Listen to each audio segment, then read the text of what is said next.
Today's Best Music Magic 89.9. Welcome everybody to another round of interviews over here. My name is Migs Santillan.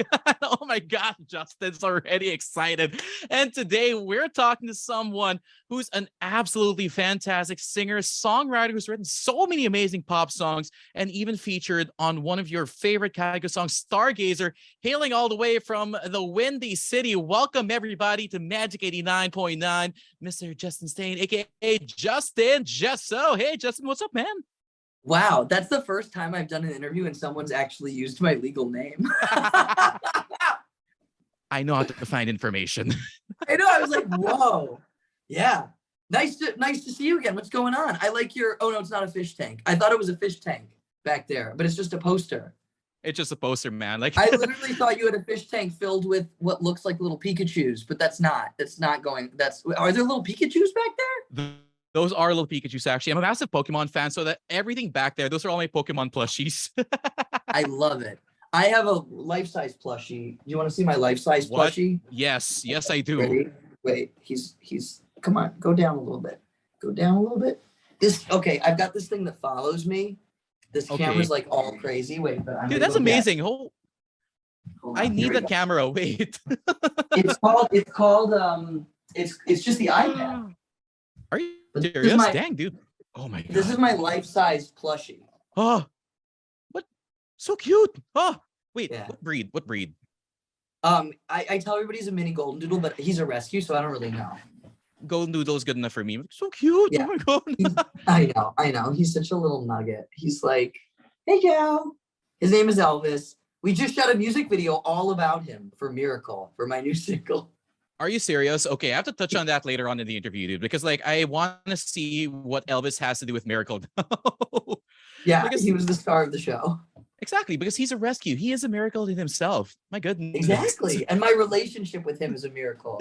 He's like he's brought me out of depression, anxiety. He's like the reason I'm okay. He's a little cute. That's so good. See, that's why he's the miracle, and that's why we have to talk about that song later on in the interview. But right now, though, of course, Justin, you said that Elvis did help you out of depression and anxiety, and I know you had, like you said before, you had been battling that before you released this album. How are you right now? Of course, welcome to Magic 9.9, and where exactly are you talking to us from right now? Anyway, I am good. I am talking to you from my house, which is off Melrose. Well, I shouldn't tell people where my house is. I'm in Los Angeles. Okay, so it's a good evening to you over there now. Yeah, it's nighttime here. Yeah.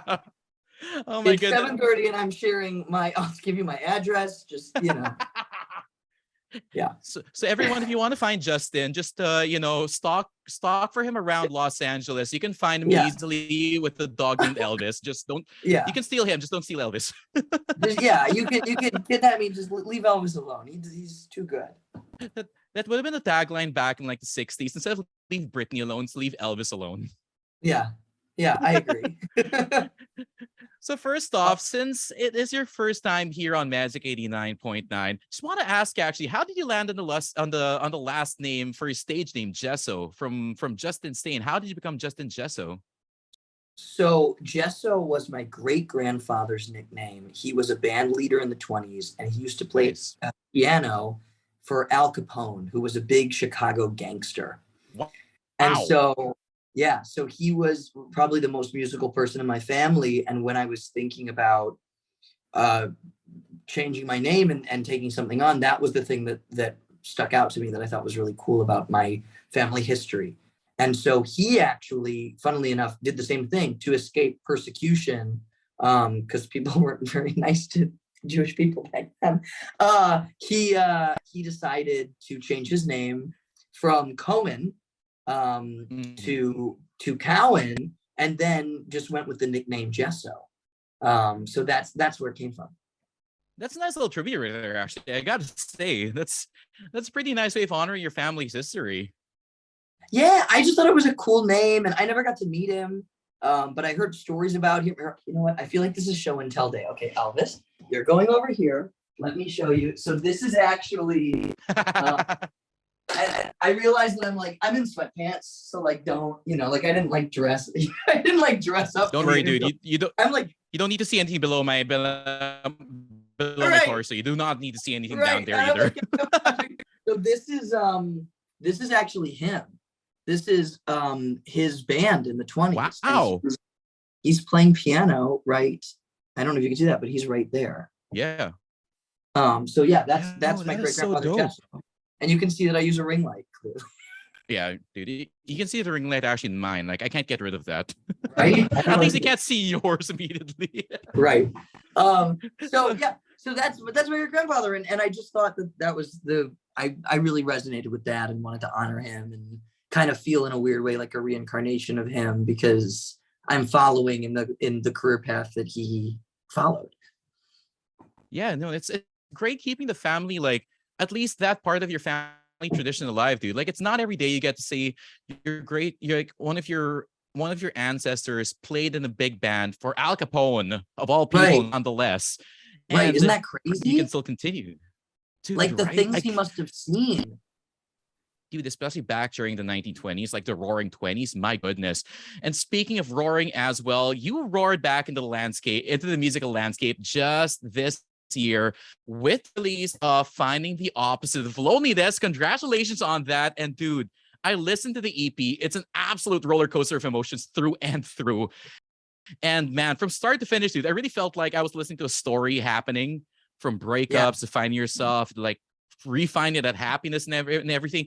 What was it like making this EP, given that it was 3 years in the making? Yeah, so it was stressful. Okay, fine. Well, yeah. Yeah, no, so Finding the Opposite of Loneliness is just what you said. It's about these different stages of finding the opposite of loneliness. And I was really intrigued by that lyric when I was trying to pick a title for the EP. It's off my current single, Miracle. The lyric is, I've been trying to find the opposite of loneliness. There ain't a word for it. Because there isn't a word for the opposite of loneliness. It's not togetherness. It's not happiness. There actually isn't, when you think about it, there isn't a word for the opposite of loneliness.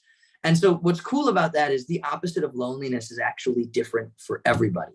So my opposite of loneliness is maybe not the same as your opposite of loneliness. My opposite of loneliness might be my dog.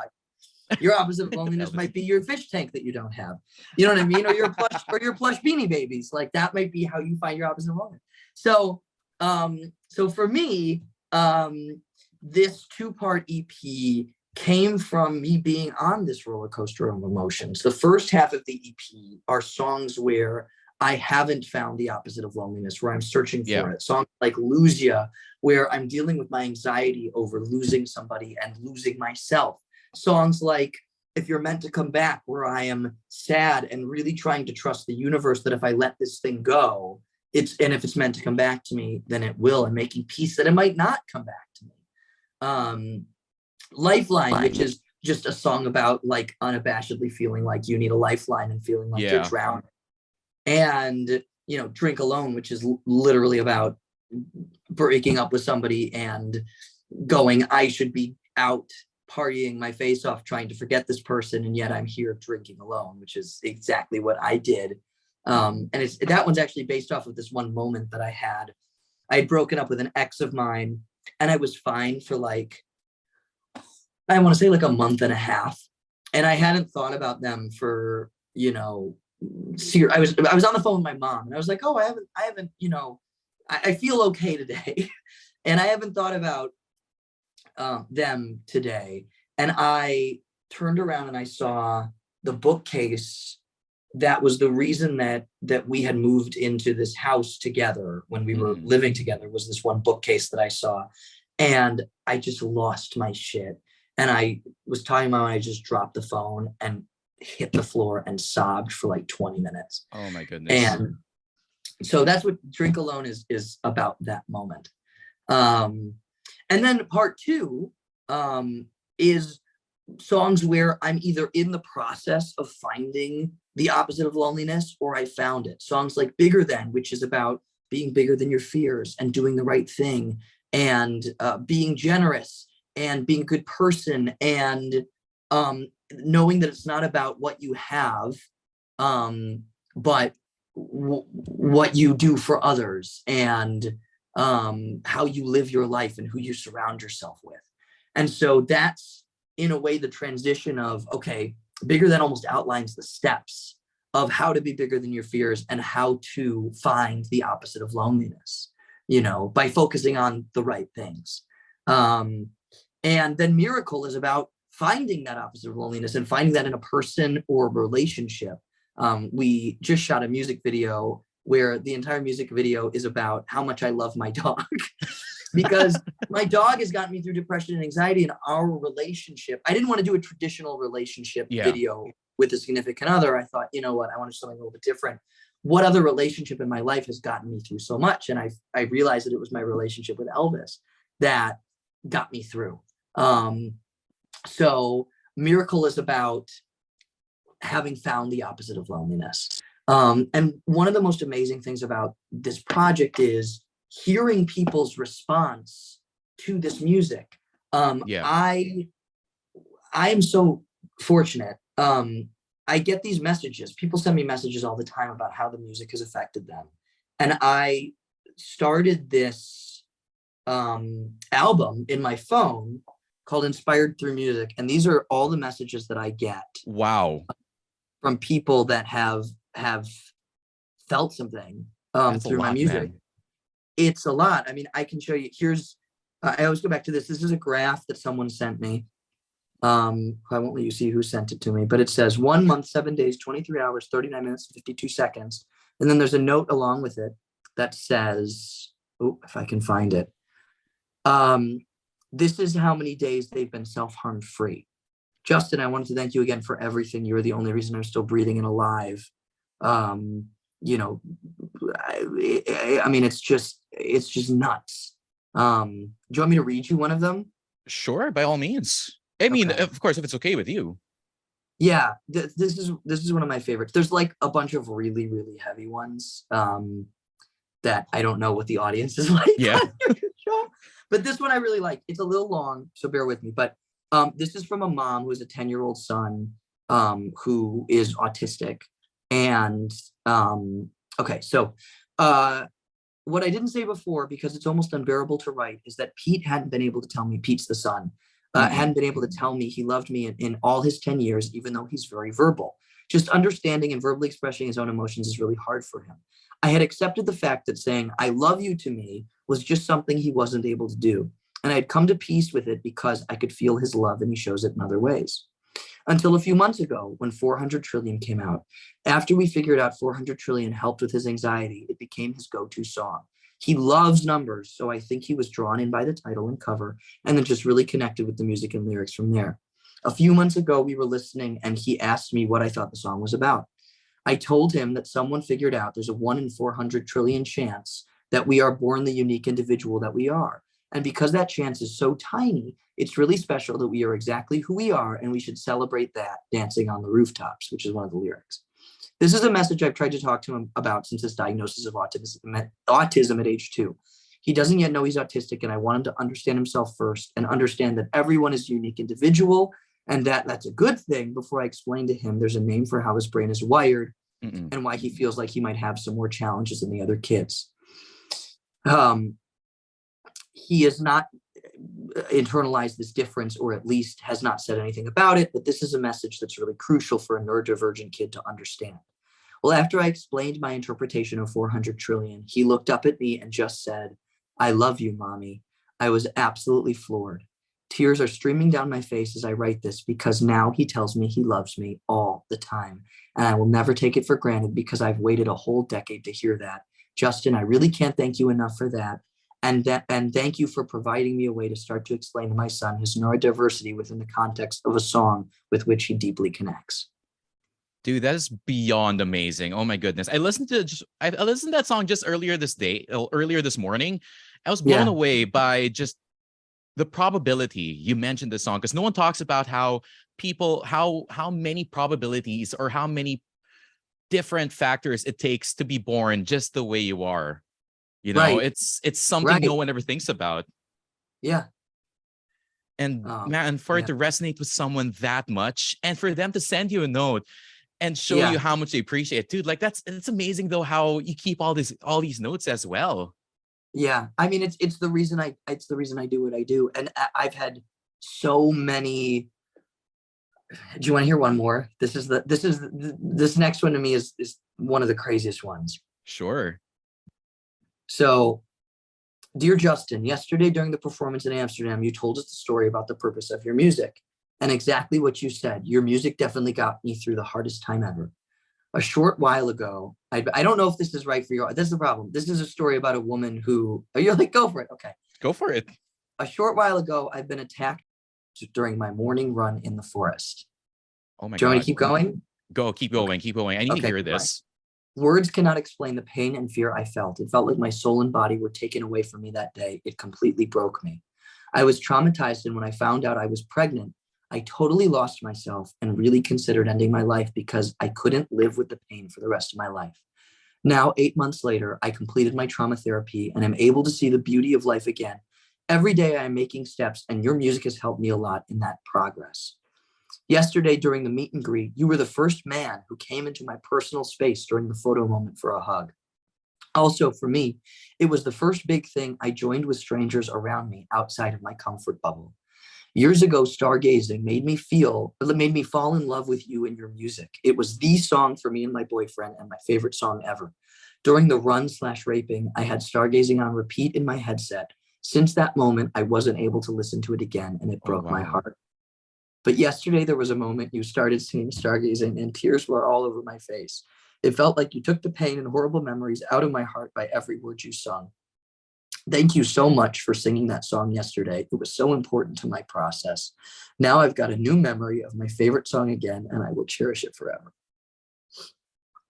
Man, okay, that is heavy, but oh my goodness, I'm so happy. Like I said, Justin, I'm so happy that your music and you as a person, actually, you as a human being, connect so well in such deep personal ways to other people, because it's not every day. Like really, like I've never interviewed anyone who keeps notes on their phone from so many fans from all over the world, because that's one way of keeping in touch with not just fans but with people. They become real to you. Yeah.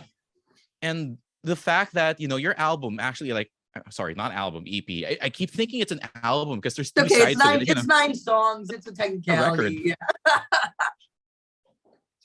It's long enough to be an album, so I'm surprised it's just an EP. Yeah. Every single bit of it has something in there for everybody going through so many stages in their life.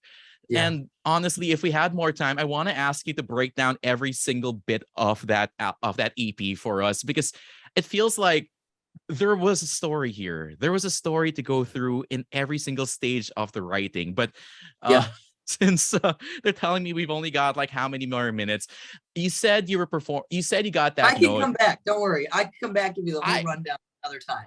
I want you to come back, and I want you to perform live here in Manila, because I need to hear everything live. Right, Sony? I would love that. Dude, let's go. Come on, Sony. Let's go. Let's go to Manila. Let's perform live. I think the last time you were here to perform Stargazing with Kigo live, right? You were the front act as well or something. Yeah. Sorry, say again. And that was were you also the front act of Kigo? I can't remember. Yeah, I was the opener. Yeah. That was 2018 or 19. That was so long ago. Man, that whole pandemic really just screwed up all of our travel plans, didn't it? Bro, the last 2 years do not exist for me. Oh my God. Everything's kind of stopped, like dead in its tracks. But given that you have 2 EPs already under your belt, is there an actual album anywhere on the horizon at this point? Yeah, I'm writing for it now. So I'm 2023. I'm hoping to do that. That's also one of the reasons that this was an EP. I mean, I think that with the pandemic, and obviously it's enough of a body of work to be an album, but I felt like because it took the time it took to do it, and because I wanted to tell the story in this way, we felt like it made sense to designate it as an EP over an album, just because, I don't know, I didn't do it all at once. I did it in so many different ways, in so many different places, in so many different spaces. and really felt that it was important to put these songs out there in this way. So the album's coming. It'll be here soon. And for that, I can't wait for the supporting tour for that album, because I'm pretty dang sure you're going to end up here in Manila for that one. Yes! I can't wait, actually. So, of course, Justin, thank you so much for joining us here today on Magic 89.9. And I just want to ask, man, any final words as well for your Filipino fans out here? Just first of all, thank you so much for playing my records. I so appreciate it. And thank everybody out there for listening.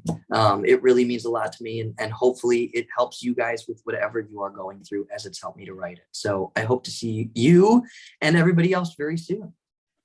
Indeed, there you go, everybody. The one and only Justin Jesso here on Magic 89.9. Don't forget to keep streaming his music. Check out Stargazing if you haven't already. My goodness, it's been how many years since that song's been released? If you haven't heard it right now, then you haven't either been in the clubs or you haven't been listening to music properly. And of course, folks, don't forget to stream the entirety of Finding the Opposite of Loneliness, because, again, listening to one track is amazing, but listening to the whole thing in succession from side A to side B, it's an experience altogether, folks. It's unlike anything else.